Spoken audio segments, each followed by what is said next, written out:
basah. Kurma basah, Kurma basah, Rutob ya. ya rutob ya. Jadi kurma basah. Kalau tidak ada, Rasul berbuka dengan tamar. Tamar itu kurma kering. Tamar, kurma Ya. kering. Lalu kalau tidak ada kurma kering, ya Rasul berbuka dengan hanya seteguk air putih saja. Ini isyaratnya yang jadi pertanyaan bagi saya pada yang lain mungkin ya. Mampu tidak kalau misalkan Rasul berbuka dengan yang mewah?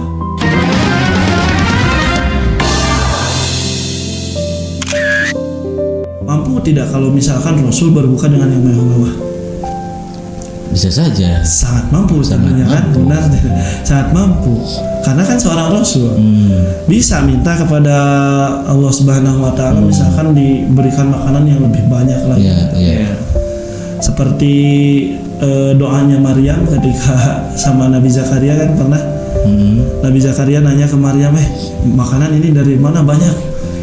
Maryam jawabnya polos, itu Allah. Maryam saja bisa seperti itu kan? Iya, apalagi Seorang Rasul juga harusnya kan bisa. Betul. Tapi di sini ada pendidikan secara moral yang dimana menunjukkan bahwa Rasul itu sebagai uswatun hasanah. Jadi contoh yang baik gitu. Menunjukkan bahwa saumnya itu memang benar-benar ngena sampai ketika berbuka. Yang dimana ketika berbuka pun karena kita mampu menahan dan kita tidak terikut oleh hawa nafsu kita sendiri, maka berbukanya pun kan tidak begitu rakus gitu. Makanya dalam contoh yang lain Rasul itu sering berbuka dengan atau makannya itu dengan 3 jari.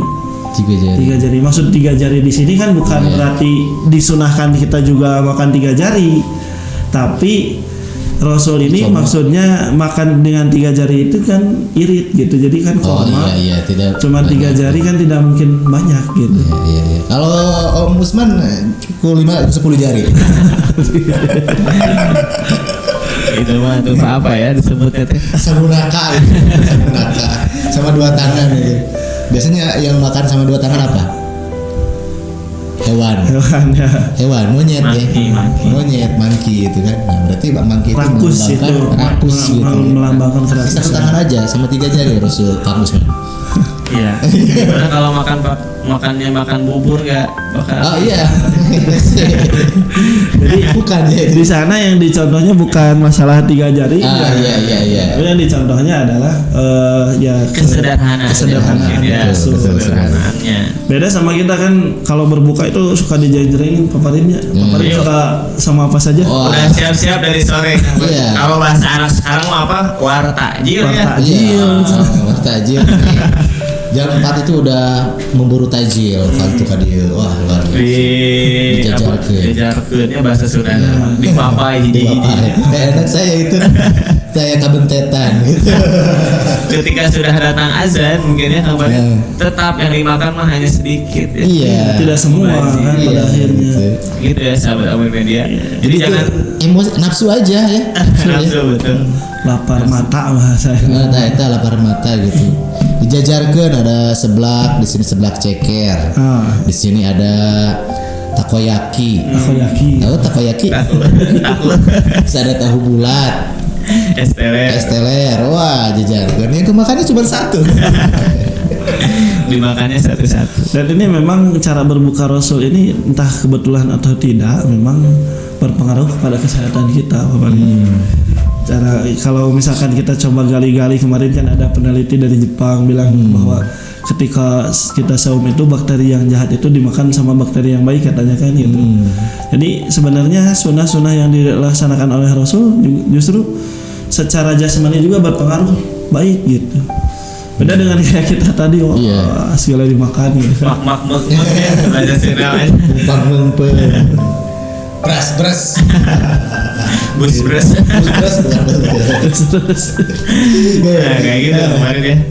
Lanjut Kang Usman. Kang Ustaz. Iya, Lalu setelah Rasul berbuka dengan hal-hal yang tadi, makanan yang tadi yang mudah-mudahan kita bisa menirunya ya. Maka Rasul berdoa, yaitu doanya adalah yang sesuai mungkin dengan sunnahnya Rasul, yaitu doa yang zahabad doma'u wabtalatil uruqu wassabatal ajru insyaallah. Doa yang tidak ada selain dari itu doa tentang berbuka sahur. Jadi doa itu dibaca ketika kita sudah berbuka gitu. Ketika sudah berbuka. Jadi kalau lihat yang tadi disampaikan, kalau tadi apa yang disampaikan oleh Ustaz Fahmi, rangkaian berbuka itu mulai dari kita baca dulu basmalah kemarin, betul.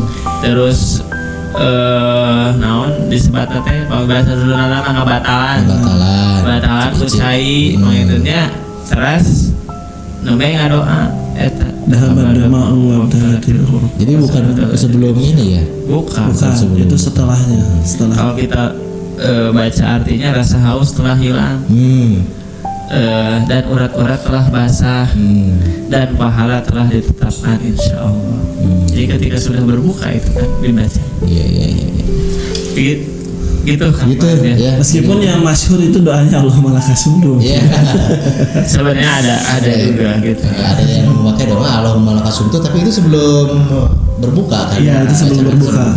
Ya, kalau udah habadun mau itu setelah. Jadi ucap dulu bismillah, lalu makan atau minum tadi, lalu ucap doa itu. Nah, ini Kang Farid. Kebiasaan Kang Farid ketika berbuka gimana? Apakah kayak tadi kurma ya dulu. Kalau perbedaannya sedikit sih. Kalau tadi ya sunnah itu kurma 3 biji ya. Kalau saya ayam 3 ekor. Sama-sama 3 ya benar. Pakai 3 jari juga. Pakai 3 jari juga. Ya kebiasaan sih sebenarnya sama-sama aja sih. Karena kita juga punya kapasitas perut yang sama-sama seperti itu. Biasanya saya tuh buka saum Ramadan itu ngebatalan dulu ya, mau kolak gitu atau yang manis-manis lah, atau minimal kalau nggak ada teh manis. Setelah teh manis baru yang wajibnya ya, sudah yang manis-manis yang wajibnya yaitu bala-bala 3 ya. Al-bala-bala al-wajibu gitu. Iya. Ganjil ya Pak. Ganjil. Nah setelah itu setelah sholat tarawih baru makan berat kayak bakako, batu batam ya. Suka Bapak jadi pondasi di perut Bapak berarti ya. Pondasi. Kalau Usman gimana kalau Usman? Ya biasa sama kemarin. Sama ya. Jadi ketika azan berkumandang, minum air 1 gelas, udah itu kurma 3 biji, kadang 1, kadang 5, kadang 50. Terus itu baru bala-bala berarti wajib gitu ya. Khususon orang Sunda. Kayak gitu Kang Farid biasa. Kebiasaan. Luar biasa. Tapi tadi yang di awal mungkin ya, kadang saya kan suka muazin ya, suka azan. Iya. Jadi kalau saya azan dulu baru udah beres azan membatalin. Berarti bagus itu memikirkan yang lain dulu sebelum diri sendiri. harusnya dibatalkan dulu aja ya. Minum air biar basah dulu baru azan, mungkin seperti itu. Idealnya seperti itu. Iya. Baik kan. Kakak ada di sini. Azin. Oke, lanjut selanjutnya Ustadz Fahmi.